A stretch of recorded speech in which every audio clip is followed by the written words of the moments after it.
উৎসবমুখর পরিবেশে অনুষ্ঠিত হবে, সেই জন্য আমাদের একটা পরিকল্পনা থাকে।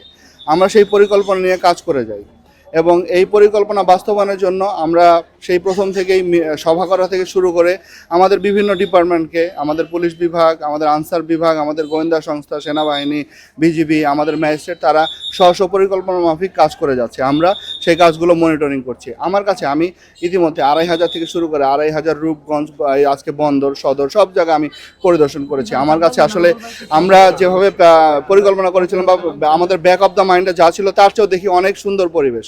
এবং আমার কাছে মনে হয়েছে যে আমাদের দেশের মানুষজন তারা যেভাবে সকল ধর্মের মানুষজন যেভাবে এই উৎসব মুখর পরিবেশটাকে উৎসব মুখর রাখতে যেভাবে এগিয়ে আসছে, আসলে আমরা ওই ধরনের কোনো শঙ্কা এখন ফিল করছি না। মোনালিসা হেভি ফ্লো 15 পিস প্যাকেটের সাথে 8 পিসের একটি প্যাকেট একদম ফ্রি।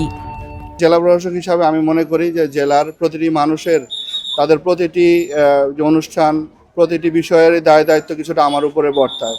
সেই লক্ষ্যে এই জেলার প্রতিটি কাজকর্ম সুষ্ঠুভাবে বাস্তবায়িত হচ্ছে কিনা। আর আমরা যখন সরকারি চাকরি করি তখন আমরা অবশ্যই সেটি আমরা জানি যে সরকারের স্বার্থ এবং জনগণের অধিকার এবং জনগণের স্বার্থ সেগুলোকে সর্বোচ্চ গুরুত্ব দিয়ে আমাদের কাজ করতে হয়। সেটা প্রত্যেকটি জনগণের প্রত্যেকটা ইন্ডিভিজুয়াল জনগণের স্বার্থ আমরা গুরুত্ব দিয়ে কাজ করি।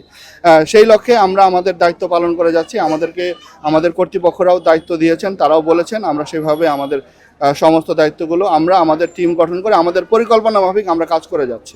আমি শুধু এতটুকুই বলবো যে আমরা মানুষ ততক্ষণ পর্যন্তই সমাজে আমাদের ভূমিকা আছে যতক্ষণ পর্যন্ত আমার মধ্যে উদ্দীপনা থাকে, আমাদের মধ্যে আকাঙ্ক্ষা থাকে। আমরা প্রত্যেকটা মন্দিরে যখন গিয়েছি তখন তাদের মধ্যে যে উদ্দীপনা দেখতে পেয়েছি আমার কাছে খুব ভালো লেগেছে। আমি বলবো আপনাদের মধ্যে এই আকাঙ্ক্ষা, এই উদ্দীপনাটা ধরে রাখবেন। এটি আমাদের বাংলাদেশ এবং আমরা যে সাম্প্রদায়িক সম্প্রীতির মধ্যে বসবাস করি এটা আমরা বিশ্বের কাছে তুলে ধরতে চাই।